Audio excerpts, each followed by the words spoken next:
Obrigada a todas, principalmente, e todos que estejam aqui assistindo, né, hoje a atividade. Para mim é muito bacana ser convidada pelo Sintrajude, né? Eu tenho aí um vínculo já com algumas pessoas do Sinsprev, principalmente, né, do Sintrajude também. Então, é com bastante carinho que eu participo dessa atividade. Bem, para quem não me conhece, eu sou a Carolina Iara, tenho 29 anos, eu sou servidora pública municipal há 10 anos, estou na saúde e, nesse momento, eu estou na tarefa militante de ajudar a tocar o mandato da bancada feminista, sou co-vereadora, né? Aí, parlamentar da bancada feminista, junto com a Silvia Ferraro, junto com a Paula Nunes, a Daphne Lucena e a Natália Chaves, nesse desafio de tocar um mandato feminista, um mandato da classe trabalhadora, um mandato com maioria negra, e um mandato que tem duas organizações revolucionárias, que é a Resistência Subversa do PSOL. Então, são várias coisas aí que estão articuladas dentro dessa experiência coletiva da bancada feminista. E o nome já diz, né? Bancada feminista, né? Então, é honrando justamente essa luta histórica das mulheres e honrando todas as mulheres, né? Acho que foi muito importante a abertura, né? Ter digamos assim, pelo extrato social, um dos estratos sociais mais marginalizados das mulheres, né, que é a população trans, são as mulheres trans e mulheres travestis, justamente para trazer a grande questão que, desde o século XIX, a querida Sojourner Truth trouxe lá entre as abolicionistas norte-americanas, né, do que é ser mulher, né? Então ela levantou-se e perguntou, né? Então eu não sou uma mulher, né? Apontando para a denominação do que era ser mulher na época, que inclusive o capitalismo, inclusive o feminismo liberal colocava naquele momento, né? Da mulher frágil, da mulher mãe, a mulher que não trabalhava, a mulher que dependia do marido para tudo, precisava de autorização para tudo. E a Sojourner chegou lá, escrava, negra, virou e falou: então, isso daí que vocês estão falando não tem nada a ver comigo. Assim, meu povo é escravizado, eu sou uma mulher trabalhadora, eu tenho que pegar na enxada, eu tenho músculos, eu assim, não tenho tempo para beleza, não tenho tempo para... Não tem ninguém que abra a porta para mim, não tem marido para pedir autorização de nada, e eu sou tão mulher quanto vocês. E aí, o que a gente faz diante disso? Ou eu não sou uma mulher? Né? E essa pergunta, ela é muito moderna, né? Porque nós temos vertentes que, ainda como tinham vertentes que negavam a humanidade e a mulheridade das mulheres negras, que mulheres trabalhadoras, né? Nós temos ainda hoje vertentes que questionam e negam a mulheridade de pessoas trans, né? De mulheres travestis e transexuais. Sendo que, na verdade, a gente vive muito o que mulheres cisgêneras, que a gente chama, né, para diferenciar de pessoas trans, sofreram em outros momentos da história, né? Eu não sei se todas sabem, mas na Idade Média Europeia, ou a mulher era casada e pertencia a uma família, mesmo que ela fosse serva, né? Ou ela só tinha como caminho a prostituição, né? Compulsória. Não estou dizendo aqui a prostituição, um belo dia eu acordei que quer ser prostituta. Não, é prostituição compulsória. E ainda hoje nós temos um extrato, né, das mulheres, as mulheres travestis, que estão nessa condição de vida, né? Ou bem a família aceita e não expulsa ela de casa aos 13, 14 anos, como foi o meu caso. A minha família não me expulsou de casa. E aí eu transicionei aos 15 anos, né? Eu me percebi uma mulher travesti aos 15 anos. Comecei a me vestir enquanto mulher, a ter um nome, na época era outro nome, era Cristine, e comecei a ter esse pertencimento, me apresentar assim, nos eventos assim, participar de coletivos LGBT, que ia mais, na época só LGBT, né? No bairro onde eu vivia, na Fazenda da Juta, em São Mateus. E aos 18, quando eu chego na empregabilidade, eu preciso, digamos assim, voltar a ser gay, digamos assim, para ser aceita no mercado de trabalho. Porque eu não queria ser prostituta, tinha sido uns 2 anos, não gostei, porque é muita violência. E chegando aos 18, eu fui obrigada a voltar dentro do armário para conseguir emprego num hospital católico, Hospital Santa Marcelina, e entrar no serviço público municipal por essa via, depois do concurso. Ou é esse o caminho, né? Da família não expulsou, mas tem todas essas questões que sufocam a experiência e fez eu ter que demorar mais 6 anos para conseguir voltar o meu processo de identidade pública, né? Ou é o processo medieval que as mulheres passavam de serem expulsas de casa, serem expulsas da escola, como aconteceu com a menina de Mogi das Cruzes recentemente, que foi linchada, né, na escola estadual lá. Eu até fui com o pessoal da POS lá, para resolver a situação, né, e também para exigir providências preventivas e na situação. E essas pessoas são obrigadas a ir para a prostituição. São obrigadas a satisfazer os desejos sexuais do patriarcado. E aí são submetidas ao tráfico sexual, que é um dos mais lucrativos do mundo. São submetidas à exploração sexual.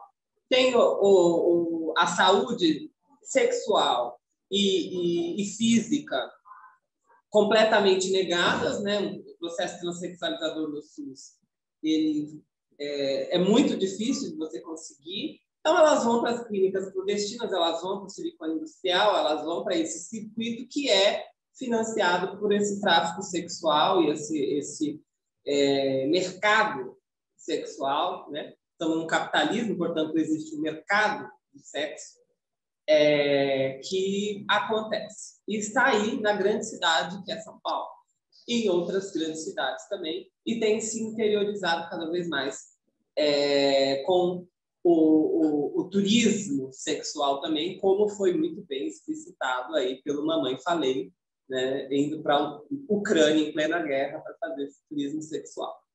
Então, eu estou trazendo tudo isso para dizer também que não existe esse enorme abismo, essa enorme diferença entre nós, mulheres trans e mulheres travestis, das mulheres cisgêneras em geral, né? Nós, inclusive, estamos mais próximas do que imaginamos. Principalmente as mulheres negras, né? As nossas dores, as nossas lutas, elas são muito semelhantes, né? Da mesma forma que a mulher negra luta para sair do subemprego, da precariedade, né? da faxina somente como compulsória, né? Não estar em cargos com renda fixa, com salário, com direitos, né? As mulheres trans travestis também estão nessa condição, relegadas ou à prostituição, e as que não vão para esse caminho, relegadas ao bico, ao telemarketing, a categorias muito precarizadas e com direitos muito diminuídos, né?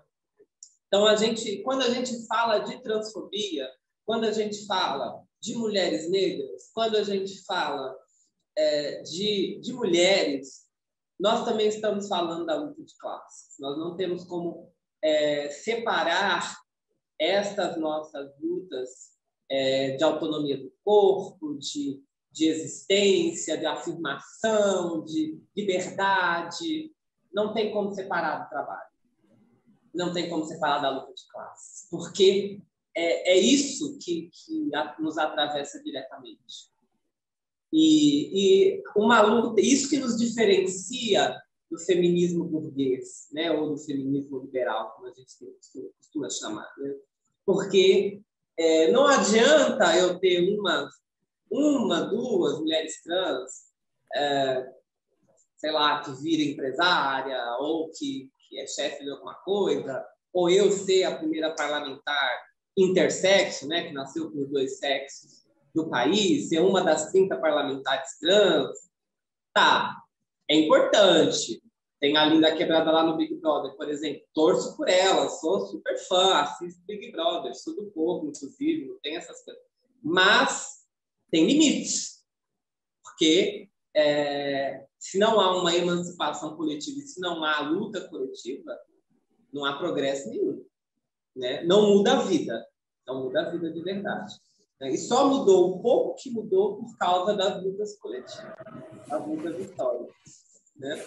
E a gente não pode esquecer que o movimento travesti e transexual nasce justamente aqui no Brasil a partir da luta de resistência contra a ditadura, né? Com o Grupo Somos, né, que foi se desdobrando, e as mulheres lésbicas saem do Grupo Somos na década de 70 por conta do machismo dos gays, né?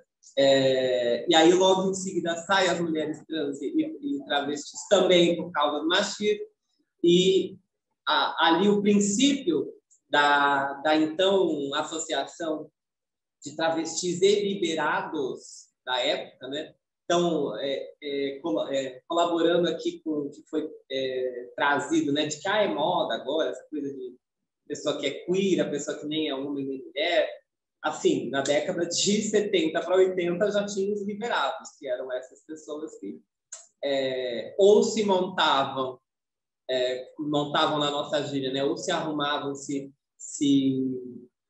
caracterizavam para fazer a pista, né, fazer a prostituição, ou eram as pessoas que nem eram homem nem mulher, elas já estavam lá, elas sempre existiam, inclusive.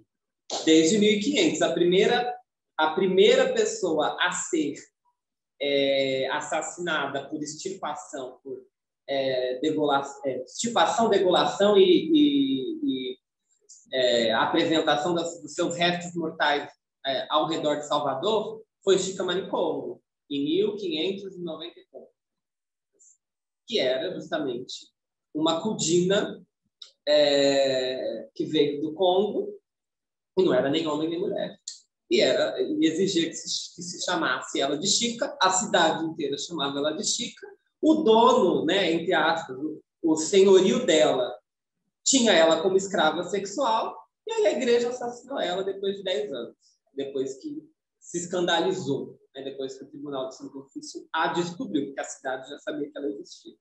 Então, dizer que é moda, assim, dizer que ser mulher é moda também, né? Assim, é algo que a gente precisa, de fato, trazer para o debate, trazer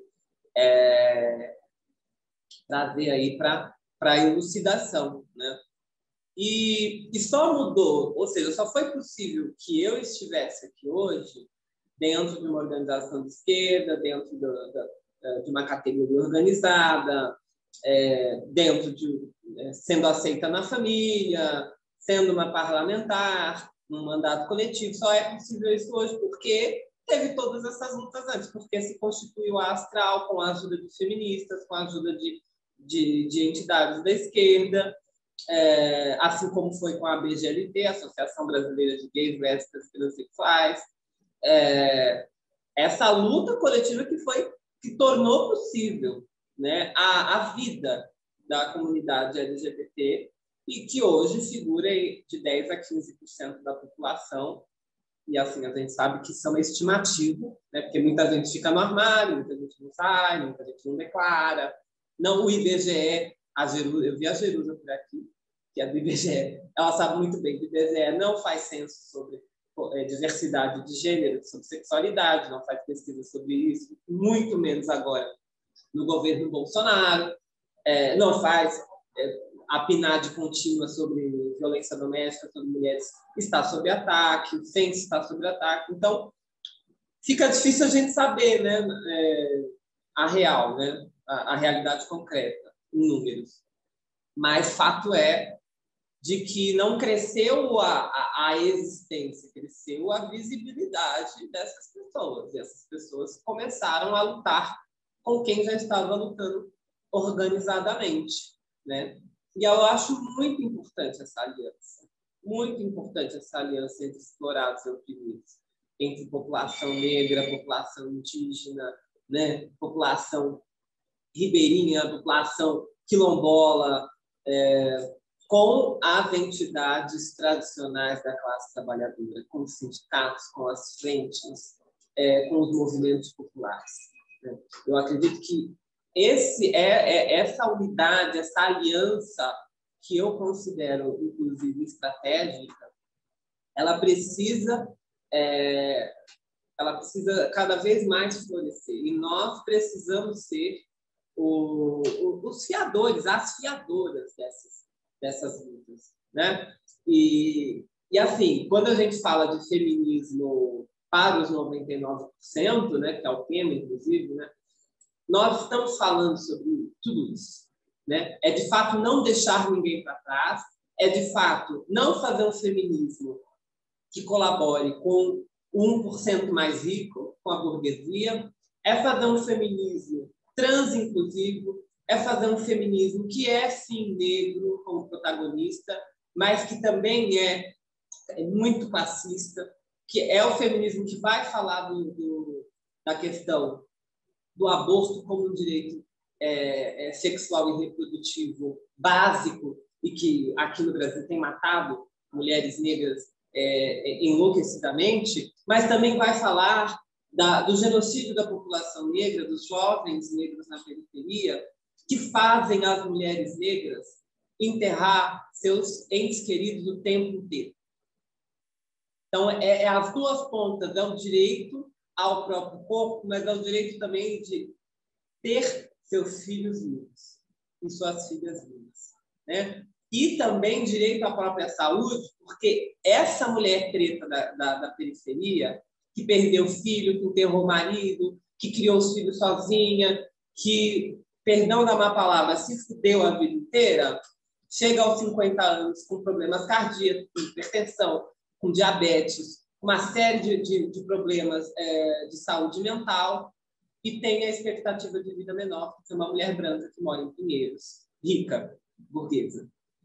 Quando essa mulher branca vai morrer aos 86, 89 anos, essa mulher preta de Cidade Tiradentes vai morrer com 55, 65 no máximo. Então, vai envelhecer mais rápido, né? Então, a gente precisa ter precisa ter nítido, né, isso em nós. De que quando a gente luta por melhores salários, quando a gente luta por direitos, quando a gente luta, né, contra a violência doméstica, como a gente fez na bancada feminista, aprovando o auxílio aluguel para vítimas de violência na cidade, quando a gente vai em loco para combater o linchamento de uma mulher trans, que nem é dessa cidade, mas a gente tem que ir, porque não dá para naturalizar a barbárie, não dá para naturalizar o bolsonarismo, não dá para achar que é normal você ir para o recreio e você apanhar de 20, 30 pessoas. Não dá. Então, esse ímpeto militante nosso que faz toda a diferença, individual e coletivo. Individual e coletivo. Porque aí sim a gente consegue fazer libertações, né? E é isso, desde o princípio de não deixar diminuir direitos de quem ainda tem, e está sendo jogado para baixo do todo. E puxar para cima, exigir que os que não têm direito nenhum tenham, né? Como é o drama hoje em São Paulo da população de rua. O que é a vida de uma mulher em situação de rua hoje? É um horror. É um horror. Eu vou com a Valéria, com o Padre Júlio, o pessoal da Pastoral de Rua, enfim, a gente tem a campanha É Tudo para Ontem também, de solidariedade. É um horror. É um horror. Você chega lá, as mulheres, algumas gestantes, outras mulheres trans, elas em grupinhos se revezando para ver quem dorme e quem fica acordada, para uma proteger a outra dos estupros coletivos. Para ver quem é a mulher parindo no meio da rua, na maior cidade do país, no centro do capitalismo brasileiro, centro do capitalismo da América do Sul. Pessoas passando fome, uma criança que chega para mim e fala: tia, deixa eu entrar no banheiro ali, você entra comigo para eu entrar no banheiro? Porque eu já estou cansado de fazer minhas necessidades ali na barraca. Porque fica fedendo, eu quero dormir lá. Entende? Se a solidariedade de classe não funcionar para que essa população penizada se torne uma classe trabalhadora com direitos, se a gente não tiver isso, o que nos resta? Então, esses momentos aqui é para nos fortalecer enquanto ativistas, enquanto feministas, enquanto socialistas, enquanto mulheres de luta, para fazer um 8 de março que coloque lá Bolsonaro nunca mais, resumindo também outras coisas. É fome nunca mais.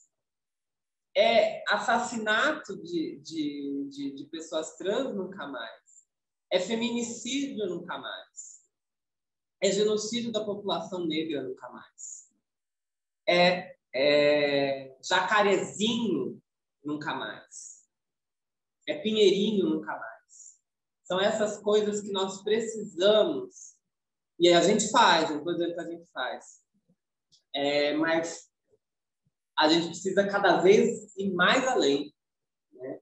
E eu estou dizendo isso porque nós estamos no momento, eu já vou indo para o encerramento da minha fala, nós estamos num momento muito delicado, 3 minutinhos para encerrar, obrigada, que essa coisa de derrotar, a tarefa zero, né, derrotar o bolsonarismo.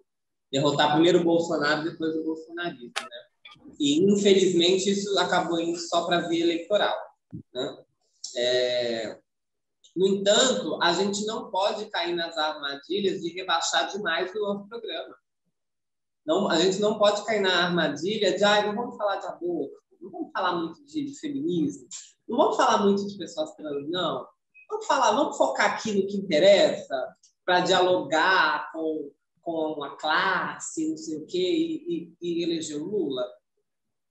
Acho assim, eu acho que é importante a tarefa do eleger o Lula.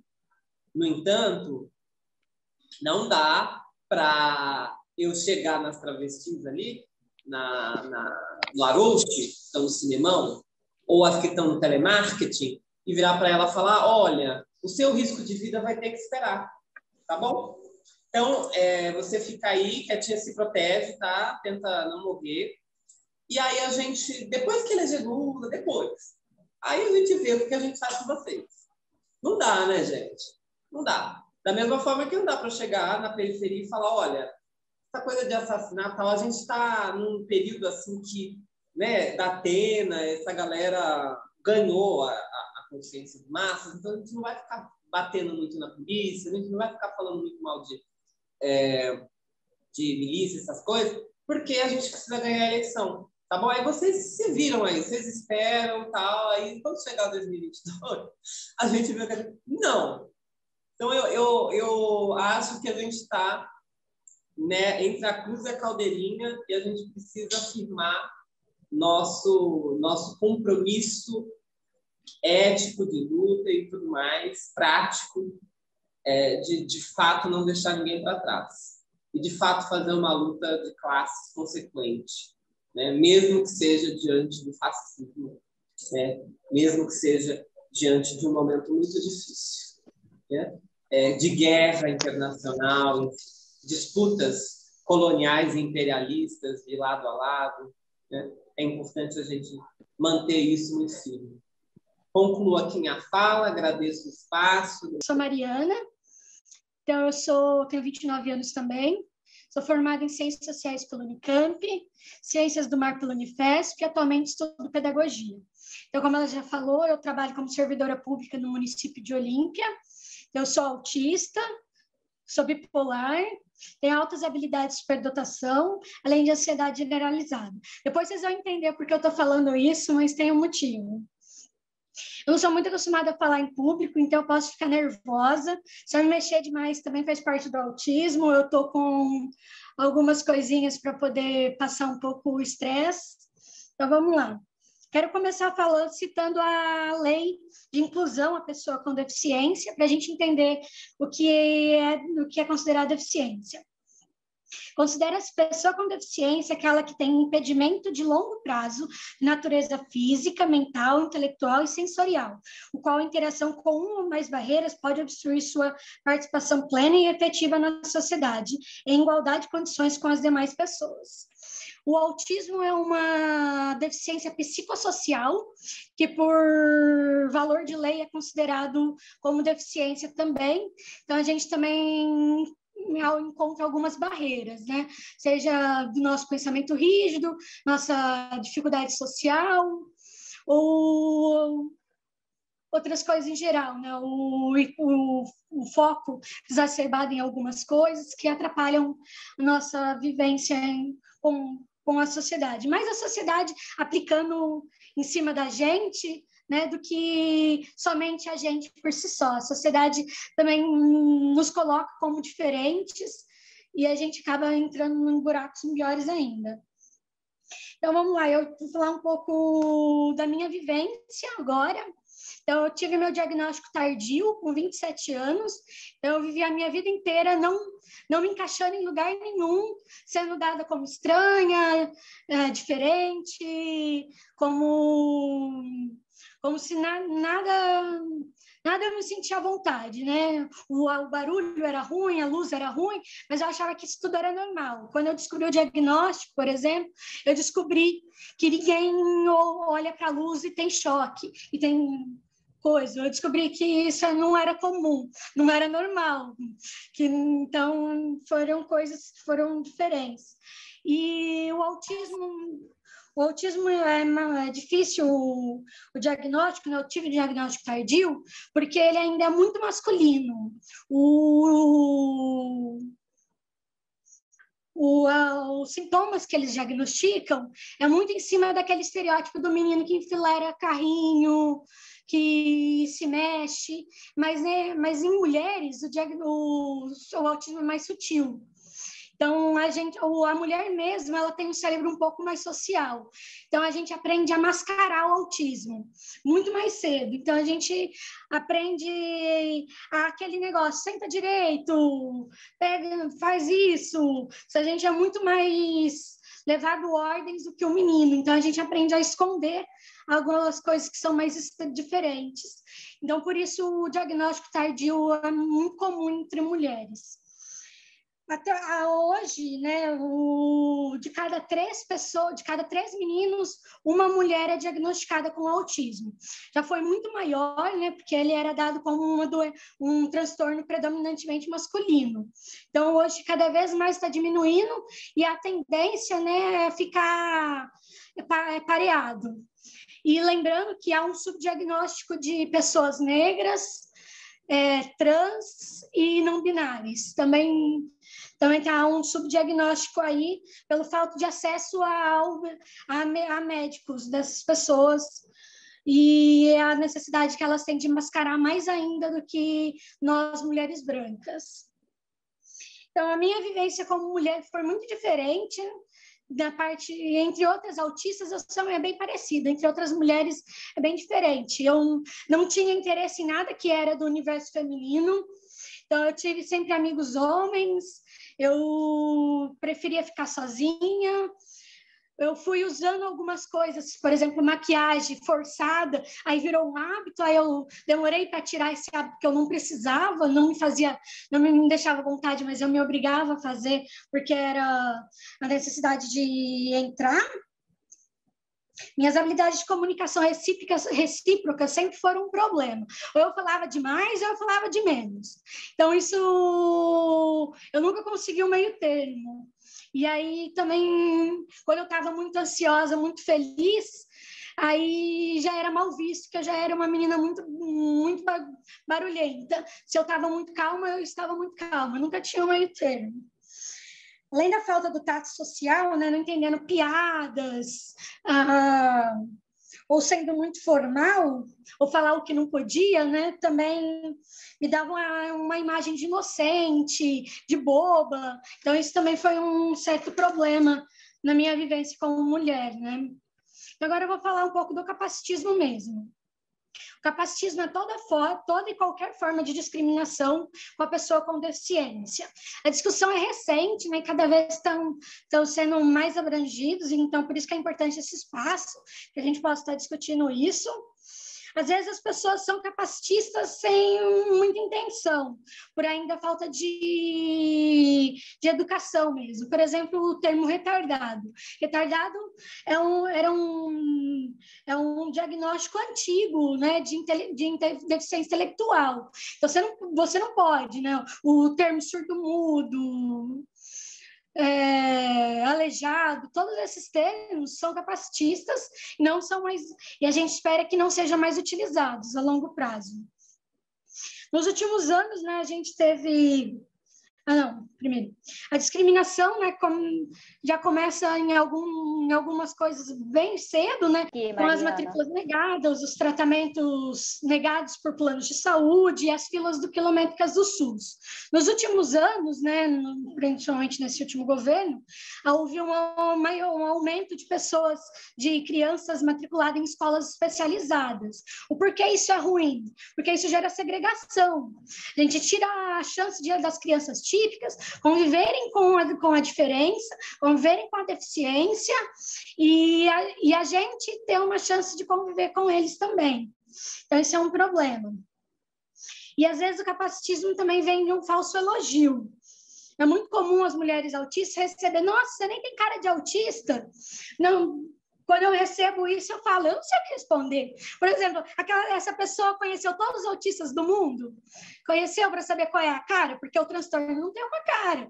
Mas a gente fica com muita dificuldade de responder e não sabe se é...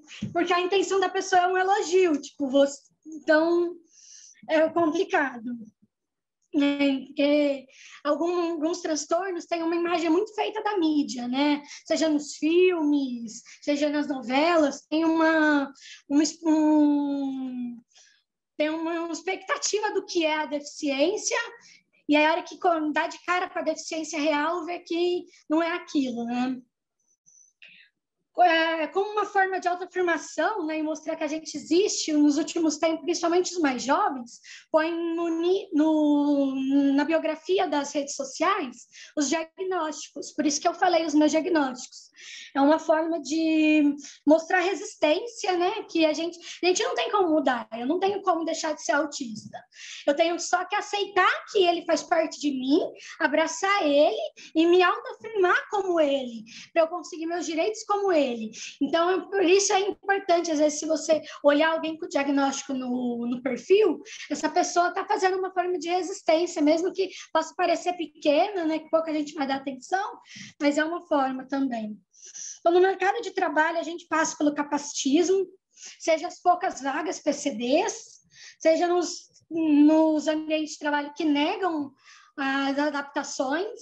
Eu, por exemplo, quando eu passei no concurso com a vaga normal, sem ser a vaga PCD, eu tive medo de mostrar o meu diagnóstico veio depois do concurso, e falar que eu precisava de algumas adaptações, por medo de ser perseguida, ficar demandando de setor a setor, antes de me dar os meus anos de fixa como no emprego, né, estável.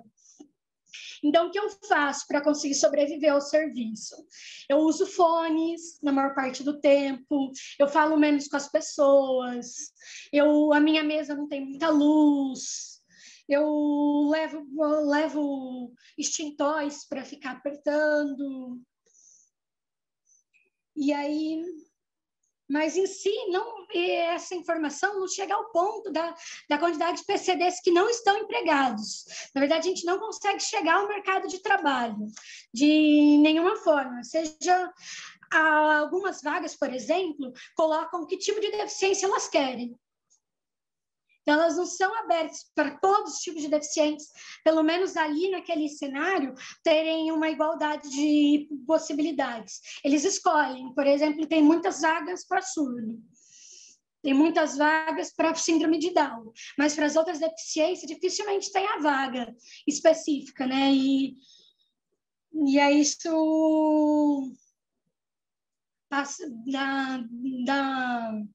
dá uma qualidade pior, porque a gente fica subempregados também, né? A gente acaba ficando subempregados. E aí, em 2019, quando eu consegui o meu diagnóstico, eu li uma frase que hoje eu penso ela e ela não faz sentido.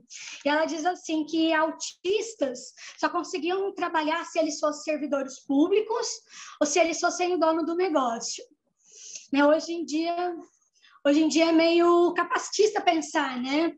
Mas, querendo ou não, ainda são os tipos de empregos que mais adaptáveis e que dá para a gente ter o serviço público, principalmente, né? Ele é mais fácil de afastar, por ele ser um emprego estável. Então, tem ainda coisa. Agora, eu vou falar brevemente sobre os termos especiais e como é chamado no autismo, né? De anjo azul.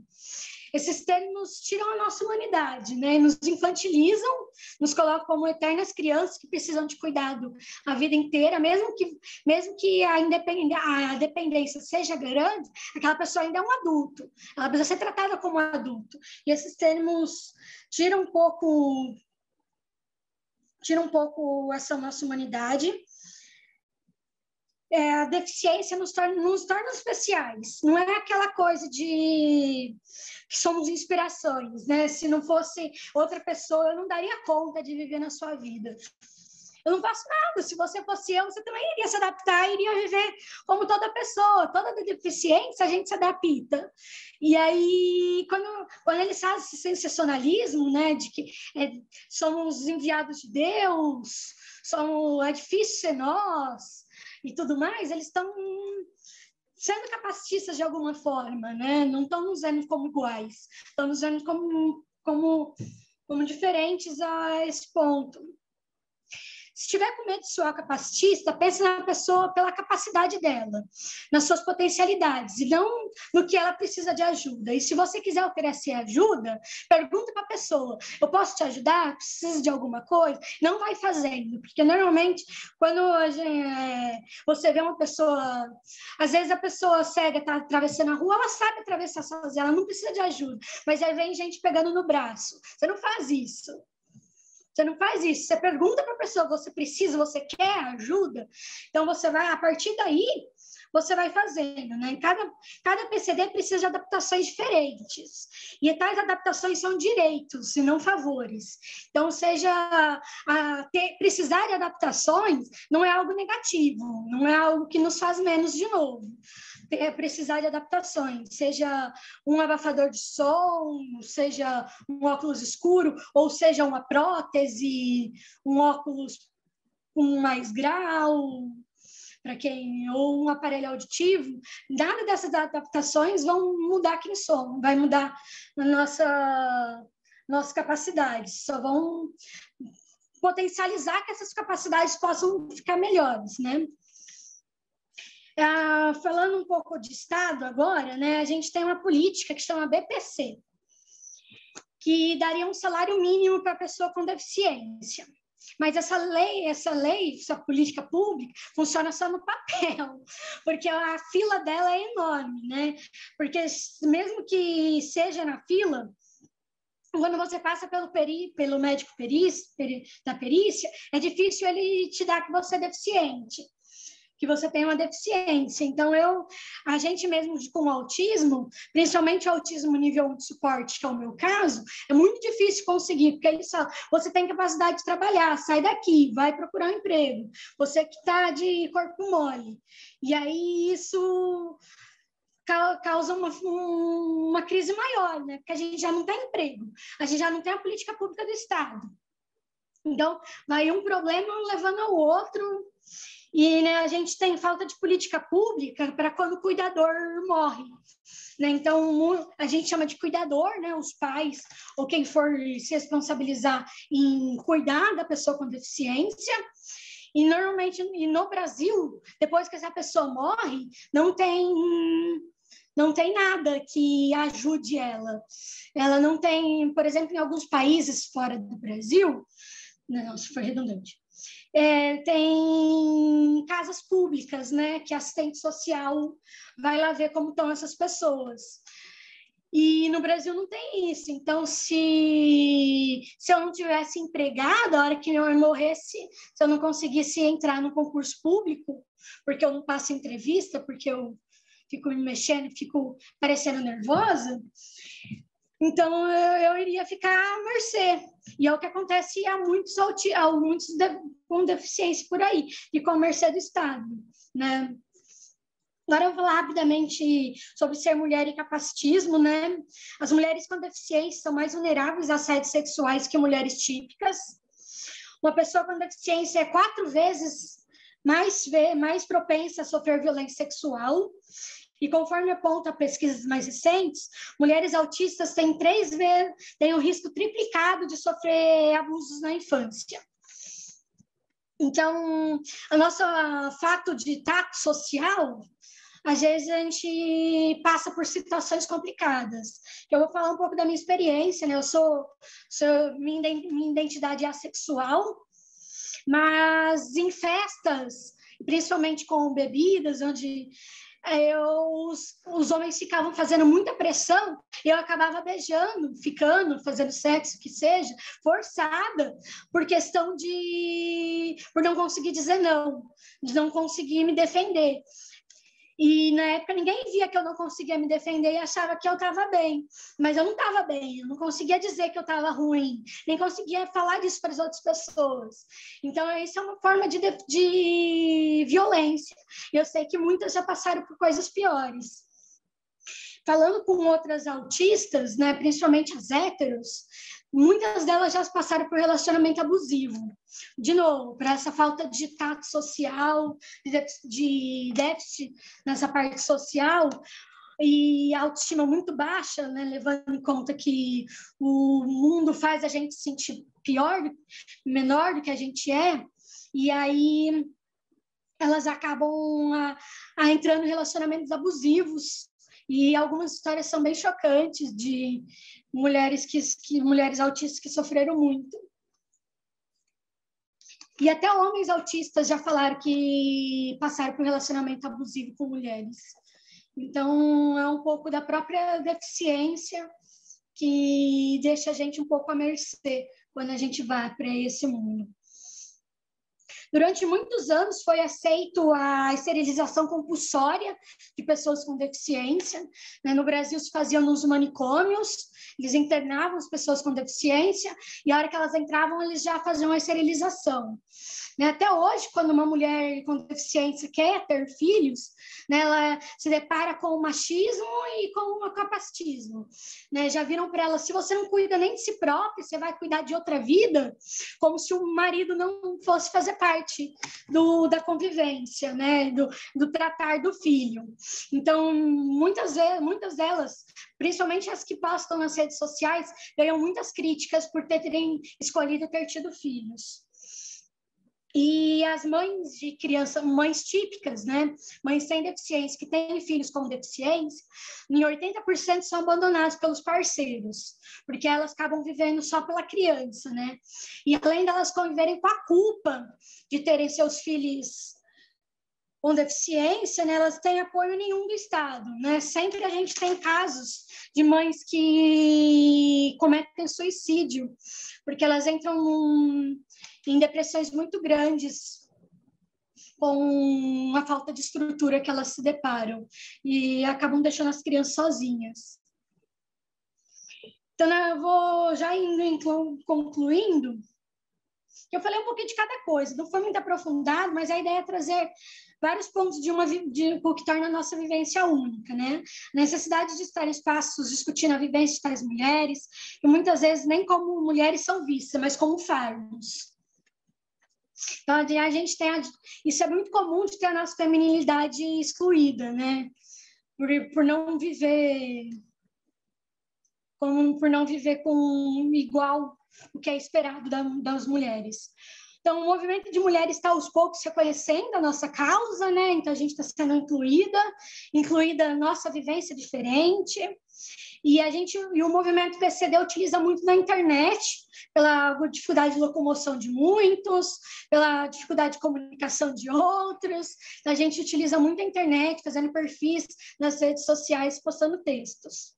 Mas o risco de suicídio em mulheres autistas é cerca de 3 vezes maior do que entre as típicas. O fato da gente não se sentir conectado leva a quadros depressivos que podem ter esse fatídico fim. Então, o capacitismo mata de alguma forma meio indireta, né? O fato da gente não ter estrutura, não se sentir parte da sociedade, né? Então, ele também... Por isso que ele precisa ser discutido, né? Porque ele também tem riscos na nossa saúde mental. Então, gente, era isso que eu queria falar. Desculpa, porque eu fiquei lendo algumas vezes, fiquei nervosa, mas era isso para minha primeira fala de muitos anos sem falar em público. Então, muito obrigada ao convite. Eu vou tentar enxugar, né? Não precisa... né? Porque são pedidos de encaminhamento, acho que são os mais fáceis. Assim. A bancada do PSOL na Câmara já está se articulando para ter uma posição em conjunto do partido contra o Mamãe Falei, tá? Pedindo, inclusive, que ele perca o mandato, né? Ou que receba uma punição exemplar. Eu acredito que isso deve sair aqui hoje amanhã, depois eu vou ver com as assessorias como é que está, e acho que é o mínimo, né? E a gente se posicionou pelas redes sociais, mas a gente achou importante que haja uma nota em conjunto de toda a bancada. E nós acreditamos que toda a bancada, só em conjunto, precisa se posicionar contra essa barbárie, contra esse tipo de ato de um parlamentar do maior estado do Brasil, que vai com áreas internacionalistas de direita, né, para, teoricamente, defender a resistência ucraniana, e chega lá, mostra o que ele faz a fazer, que é turismo sexual. Então, um absurdo. Acho que, de fato, tem que ser feito isso. E nós estamos fazendo. Sobre a pobreza menstrual, a gente conseguiu aprovar na Câmara a distribuição de absorventes nas escolas. Agora, a grande questão é o prefeito viabilizar o que a Câmara já aprovou, né? Inclusive, teve todo um debate, a gente tentou incluir pessoas trans, pessoas não binárias, homens trans, que também muitas vezes ainda têm útero, não tiraram o útero, então ainda menstruam. E a bancada conservadora barrou, né, qualquer menção a LGBT, qualquer menção a pessoas trans, mas acabou deixando aprovar a distribuição nas escolas. Só que até agora a gente está vendo uma morosidade da prefeitura. Então, assim, eu acredito que o que dá para nós fazermos é tentar outros projetos e outras iniciativas e outras lutas para que outros equipamentos públicos distribuam os absorventes e outros itens de higiene básica, como a UBS, por exemplo, ia ser algo muito interessante, as unidades básicas de saúde fazer esse serviço. Mas a gente se esbarra também na prefeitura, né? O prefeito Ricardo Nunes, que é um homem que é conservador, que é de direita, e também tem o sotaque neoliberal, né? O sotaque capitalista. A gente vai tirar recursos de onde? Não tem dinheiro. Quer dizer, né? Dinheiro para encher o Banco Itaú, encher as construtoras de grana pública em parcerias privadas, ele tem. Né? Como tem dinheiro também que sobra para perdoar dívidas, né, da burguesia. Mas chega na hora de fazer coisas que as mulheres trabalhadoras precisam, eles sempre dizem que não tem recurso. Então, também é uma luta que a gente vai precisar fazer, se mobilizar, enquanto movimento feminista, aqui na cidade de São Paulo. Aí, voltando, né, vamos voltar para as perguntas.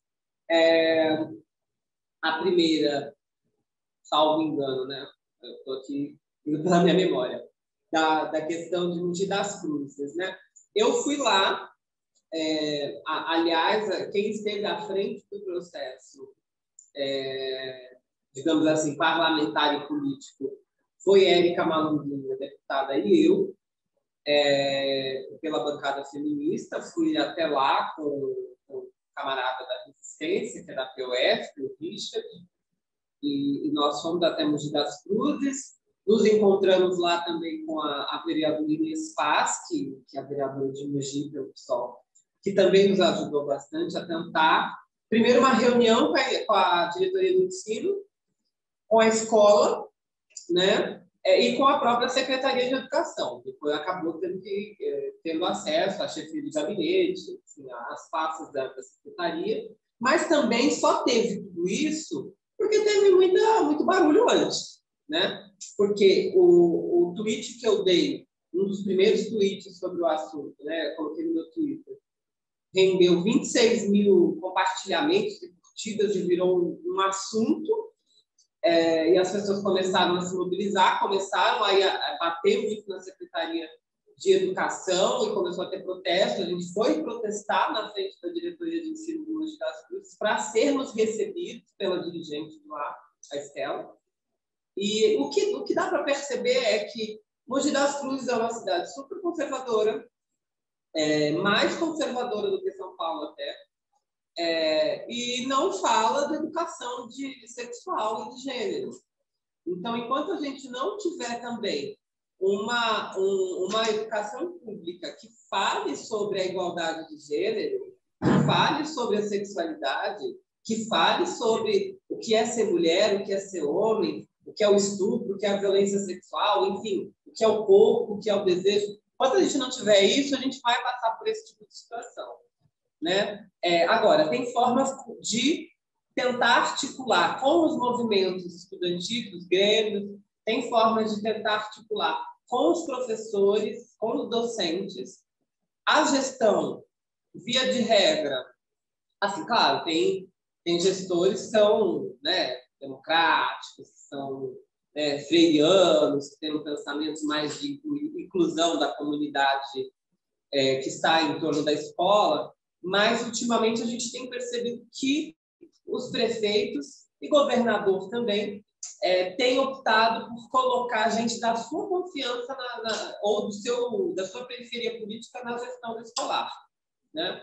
Então, em geral, chegam líderes, gestores, diretores bastante conservadores. A diretora da escola que aconteceu em Mogi, bastante conservadora, boatos de que ela é bolsonarista, não tenho certeza disso, mas a atitude dela nas reuniões que nós conduzimos foi de ficar calado o tempo todo, foi de não se comprometer, de não fazer pactos, e só a vice-diretora falava.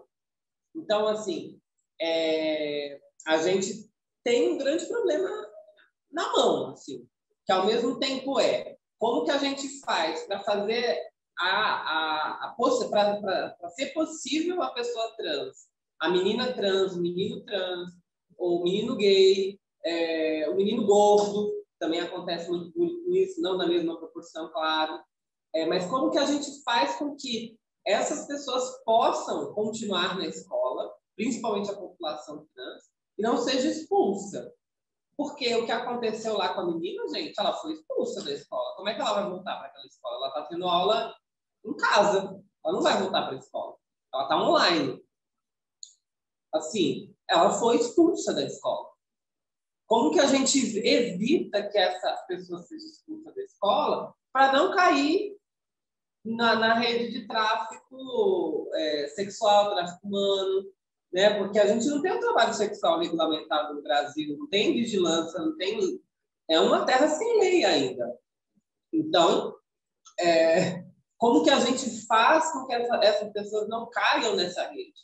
Acho que tem esse lado e tem um outro lado também, que são dos profissionais de educação, dos servidores também. Numa escola pública sucateada, como que a gente faz eles se envolverem nesse processo de luta coletiva, entendendo que é importante, entendendo que é uma luta pela escola, é uma luta pelos direitos deles mesmo, né? Porque é isso, tipo, se aconteceu com uma aluna trans, quem garante que não pode acontecer com uma servidora trans? Com uma servidora mulher? É esse tipo de escola que a gente quer construir, que quer que continue se perpetuando? Acredito que não. Então, de fato, sei lá, um pacto entre usuários da escola, entre os alunos, entre a comunidade escolar, entre a gestão escolar, entre os professores, entre os sindicatos, para lidar com o problema. Nós temos um problema. As pessoas trans estão sendo expulsas das escolas. Na CPI da transfobia, que a gente toca na Câmara Municipal de São Paulo, foi apresentado para nós, através do mapeamento trans, que a escola é o segundo lugar mais violento para a população trans. É o segundo lugar. O primeiro lugar é a rua, é a via pública. O segundo é a escola. Então, até quando a gente vai ter a escola como lugar de violência, não um lugar de acolhimento e emancipação? Né? Até quando a gente vai ter uma escola, por exemplo, que a pessoa trans ou a pessoa LGBT tem medo de ir no banheiro, né? Ou tem medo de fazer qualquer coisa no recreio, ou tem medo, não sabe, né, para onde vai fazer suas necessidades biológicas. Nós não temos uma lei que assegure o uso de banheiro para pessoas trans. Então, é algo muito complicado, né? Muito complicado, mas que eu acredito que com essas uniões, essas lutas coletivas, a gente consegue transcender tudo isso, né? População de rua, trans, elas têm aumentado o número de situação de rua, porque a própria prostituição também na pandemia decaiu muito, né? Então, os clientes que tinham dinheiro para gastar com prostituição começaram a não ter mais. E aí elas também foram para a situação de rua, né? Então, é algo muito terrível que tem acontecido com a população trans de rua, no sentido de total abandono, né? De drogadição, de, enfim, não ter onde dormir, ter que se agrupar entre travestis ou arranjar um companheiro também em situação de rua para se proteger, né? É assim que elas têm vivido na situação de rua. Já deu tempo, né? Mas pode concluir o seu raciocínio, Carol.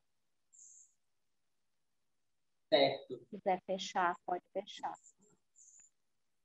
Certo. Aí tem as outras perguntas que, enfim, eu não vou conseguir me aprofundar nelas. Eu acabei me aprofundando muito na questão da educação, porque eu acho que é o grande... primeiro a moradia, depois a educação, né? Como elas são expulsas com 14 anos de casa,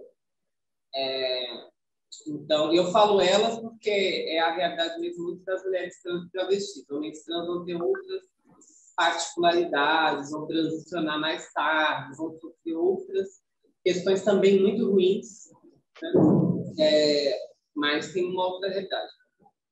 E aí, quando elas são expulsas de casa, automaticamente elas vão sendo expulsas também da escola. Então, são os dois lugares assim que começa a grande exclusão das mulheres trans e travestis. Então, acho que tem que ser o nosso foco primeiro, né? Tanto é que tem um programa Transcidadania que precisa ser ampliado, precisa ser, ter mais vagas, aumentar o tempo, né, de bolsa para essas travestis. E eu acho que precisa cada vez mais florescer, né? Acho que é isso. Olha, a via parlamentar é só mais uma via de luta, né? Eu não tenho ilusões com o parlamento. Assim, eu vejo o parlamento como uma trincheira de luta, um palanque de visibilidade para os socialistas, as socialistas e feministas, e também como um polo aglutinador de apoio mesmo, né? Apoio aos movimentos, apoio às entidades da classe, um polo mesmo de luta. Então, tem sido este o meu foco, essa a minha experiência, né? Tem sido uma experiência que eu costumo dizer que é de amor e dor, pessoalmente falando, né? Porque seguramente eu sou uma das parlamentares mais atacadas dentro da Câmara Municipal. Então, eu iniciei a minha vida enquanto parlamentar do mandato coletivo da bancada feminista com um atentado. Então, minha casa foi alvo de bombas de efeito sonoro para me assustar e me obrigar a sair de casa, né? Enfim. Depois, ataques, ameaças virtuais, ameaça do cara que invadiu o gabinete da Erika Hilton, dizendo para mim que eu merecia tudo que há de pior, que eu merecia... enfim, em outras palavras, que eu merecia morrer porque eu vivo com HIV. Né? Então, também o fato de eu ser uma mulher trans também se atravessa com o fato de eu ser negra e o fato de eu ter com HIV. Isso tudo incomoda demais a extrema-direita, né? Incomoda demais esses caras. Então, eles me pegam para ser o grande espantalho político deles de ataque mesmo, né? Do tiro ao alvo. Então, assim, foi algo muito terrível nesse sentido. E tem sido ainda, né? Eu costumo dizer que ali é um covil também de assediadores, né? Não tem um lugar, não tem um momento naquela Câmara que eu não sofra algum tipo de assédio, desde os mais leves até alguns mais ameaçadores, né? Então, no sentido de eu entrar no elevador e ter vereador que vira para mim e fala: nossa, você está indo para onde? Para um casamento? Que espetáculo, que corpo é esse? Eu falar: então, vereador, se segura, dá uma segurada aí, porque eu estou indo para o plenário, ou estou indo para a audiência pública, estou indo para casamento. Né? Oferecer carona, já teve um vereador que ofereceu carona, sendo que eu tenho motorista, junto com a bancada feminista. Já teve vereador que perguntou se eu não ia descer para ir no gabinete dele, esses dias atrás, vereador de extrema-direita, inclusive. E aí eu fui obrigada a falar: então, meu andar é 3 acima, né? Assim. Então, é um tipo de machismo em cima de mim, e o fato de eu ser uma mulher trans faz com que eles achem que eu estou ali pronta para satisfazer os desejos deles, que é o que a Fausta estava dizendo, né? Sobre esse desejo dos homens brasileiros e dos homens em geral, né? Com o corpo da mulher trans, de achar bonito, de achar muito sensual, de procurar na pornografia, de procurar nas noites, nas baladas ou na prostituição e publicamente rechaçar. Publicamente, para mostrar que é homem, tem que xingar, tem que falar mal, tem que apontar. Né? E esses parlamentares brancos, ricos, eles têm a mesma mentalidade. E eles acham que as que chegaram lá, negras e trans, estão lá para servi-los, mesmo sendo vereadoras, olha só. Então, é muito importante a gente também pontuar essa luta diária que nós temos dentro do parlamento. Ia tomar água, né? Porque falar dessas dores não é algo fácil. Mas, ao mesmo tempo, também tem sido uma potência muito grande, porque a gente consegue fazer a luta dentro e fora do parlamento. Então, isso dá força. Né? O fato de eu não estar sozinha, de eu estar com outras mulheres no mandato coletivo, o fato de eu estar numa organização socialista, o fato de ter uma rede de apoio, isso tudo fortalece a luta, né? E não há nada mais gratificante para mim do que participar das grandes lutas da classe, do que ter participado da resistência contra o horror que foi a reforma da Previdência Municipal, que vai me atingir, eu, servidora, vai deixar eu trabalhando até mais tarde, até os 70, né, que é compulsória. Né? Lutar contra a transfobia, estar numa CPI da transfobia, ter essa visibilidade e essa autoridade de ir até uma escola e sentar com a comunidade, sentar com o secretário e falar, e aí? Vocês vão ficar matando a gente até quando? Né? De chegar as visitas que a gente faz aos centros de população de rua, né? em unidade de ação, né? com o PT, com o Suplicy, enfim. E também articulando as lutas, fazendo construção partidária, fazendo construção dos movimentos sociais, alguns, né, culturais da periferia, que eu tenho bastante vínculo, né, que eu vim de lá, eu vim dali, movimento popular. Não há nada mais gratificante do que poder ajudar a luta desses movimentos, desses coletivos, desses territórios, seja na regularização fundiária de favelas, né, de conseguir regularizar as moradias desses trabalhadores, como também de conseguir ajudar com a emenda parlamentar em centros culturais que estão atendendo às lutas daquele território. Então, isso tem sido muito gratificante. Não só os projetos de lei aprovados, que isso também é importante, mas esse é só a cereja do bolo. E isso é o mais difícil.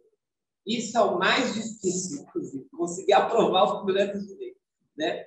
Então, assim, aprovar um projeto de lei para auxílio aluguel para vítimas de violência, conseguir aprovar o programa de combate à violência obstétrica, conseguir aprovar outros projetos de lei, como foi o Fundo Municipal de Combate à Fome, que a gente fez em coautoria, né? Nós somos coautoras da Érica Hilton.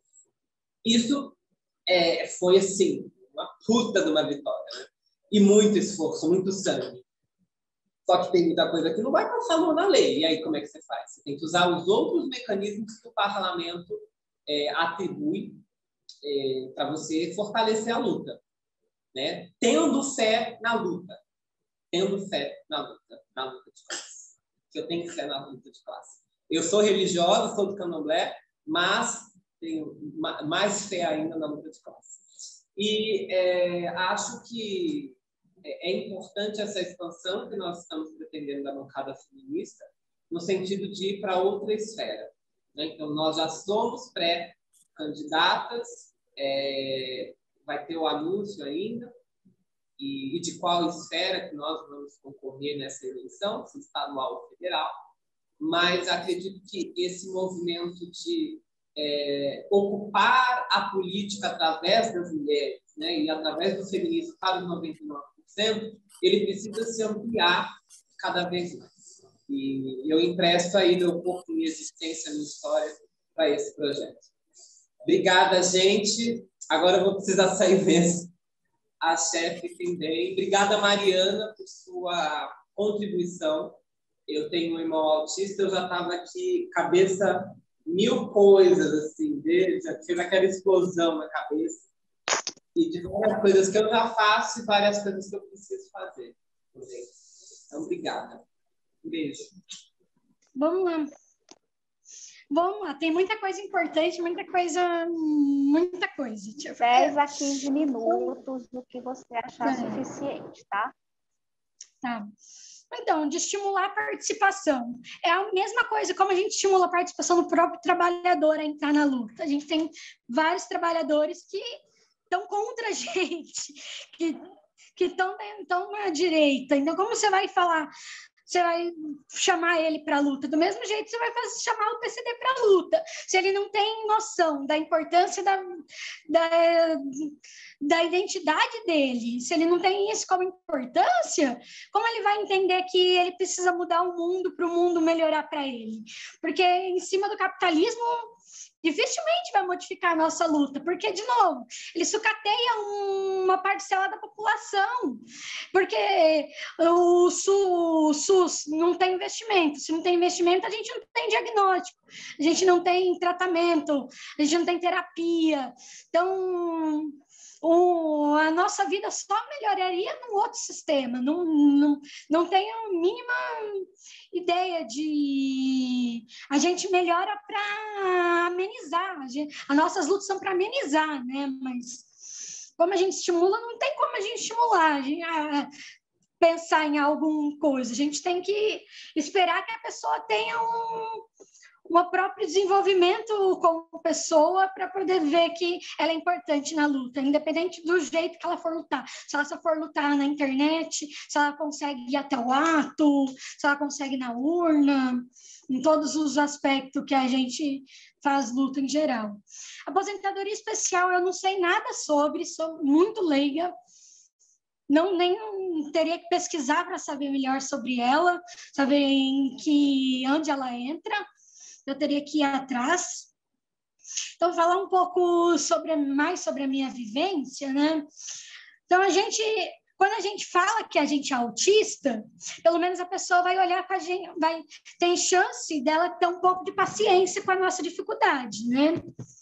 Até um pouco de entender se acaso a gente gritar muito alto, se a gente falar muito baixo, se a gente não tem energia, porque quando a gente está muito hiperestimulado, também dá cansaço. Quando a gente está em burnout, também dá cansaço. Então, a gente modifica, né, o nosso jeito de agir também, conforme como a gente tem muita socialização. Amanhã eu vou descansar, amanhã eu não vou falar com ninguém, além dos meus cachorros. Parece bobeira, mas é assim que eu me recupero para continuar. Então, a gente precisa... Nossa, o celular está respondendo. Então, essa coisa de agressão sutil é o que a gente tem. A gente tem agressão sutil falando diagnóstico, não falando diagnóstico. Porque é isso, você crescer achando que você é estranho. Então, todo mundo fala, como você é estranha, nossa, você é estranha, né? Nossa, como você é estranha. Você ouve tanto isso que você fica, tá bom, eu sou estranha, ninguém é igual a mim no mundo, eu sou um patinho fora d'água totalmente. Então, claro que a gente sofre isso no sutil. E, né, eu sou muito agitada. Quando eu estou ansiosa ou quando eu só estou falando, eu sou muito agitada. Eu passo meu serviço nessa agitação. Eu já falaram, você tem que ser mais calma. Olha, eu tomo remédio, eu não consigo ser mais calma. Tem coisas que eu não vou conseguir tirar de mim, né? Isso da condição com a deficiência como condição de vida, né? Então, eu concordo. O meu autismo moldou quem eu sou. Sem ele, eu seria uma pessoa totalmente diferente. Eu teria gostos diferentes. Eu possivelmente não iria estudar tanta língua que nem eu estudei. Eu não iria gostar das coisas que eu gosto, eu não ia vestir como eu visto, porque ele vai moldando tua vida. Ele não sou eu, mas ele faz parte de mim. Então, ele também é uma parte de mim. Então, quando a gente fala que a gente tem orgulho de ser uma pessoa com deficiência, é saber que ela faz parte dela, que a nossa vivência foi moldada em cima dessa deficiência, independente de qual for. Eu vou ter uma vida diferente, né? E aí... Do meu diagnóstico atrasado, né? Foi isso, né? Na minha época eu era muito inteligente, então eles não pensavam que eu podia ser autista, eles só pensavam que eu era muito inteligente. Eu fui em psicólogo, eu fui em todos os médicos possíveis, que eu era muito doente fisicamente. Eu tinha muita coisa. E mesmo assim, o médico viu naquela época, precisou de um médico mais atual para eu procurar médico por outro motivo. E ele falou, então, isso que você está falando é autismo. E aí foi uma coisa fácil, assim, quer dizer, ele é um transtorno que está sendo estudado agora. Como ele está sendo estudado agora, a gente está se identificando agora, que ele é um espectro, né? Então, se ele é um espectro, eu não preciso ser a criança que não fala, que balança, que se mexe demais, que chora quando vê o barulho. Eu me irrito com o barulho, eu fico irritada, mas eu não fico chorando, não fico nervosa, não fico tampando o ouvido, eu consigo lidar com ele, mesmo que ele me irrite de alguma forma. Então, a gente está conhecendo que ele também pode ser ameno, que ele pode ser um nível 1 de suporte, que eu posso ser super inteligente e ainda ter uma dificuldade social que não vem do fato de eu ser inteligente. Então, também esse monte de gente diagnosticada também vem do fato que o transtorno está sendo muito estudado, né? Então, a ideia de que todo mundo... Nossa, perdi o raciocínio. Que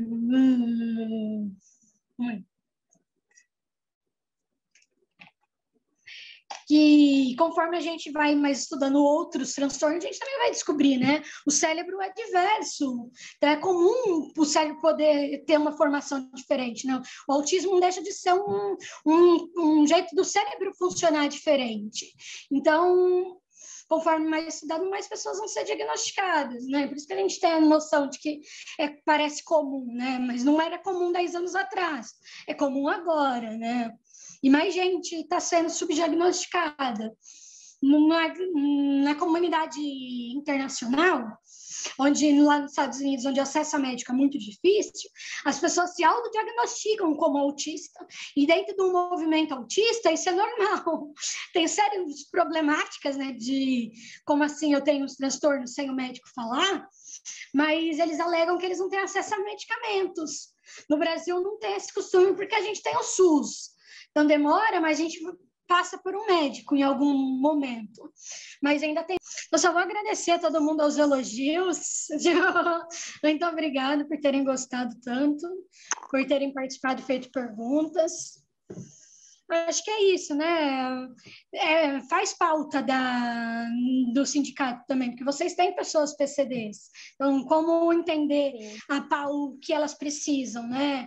Porque às vezes elas não vão falar o que elas precisam, então vocês podem se adiantar e saber que eles precisam, né? E saber como tratar melhor o outro, conseguir... Esse passinho de formiguinha mesmo é um termo pejorativo que a gente já tira do nosso vocabulário, já é uma pessoa menos que a gente vai ferir. E isso também, como instituição política, também é importante, né? Bem importante.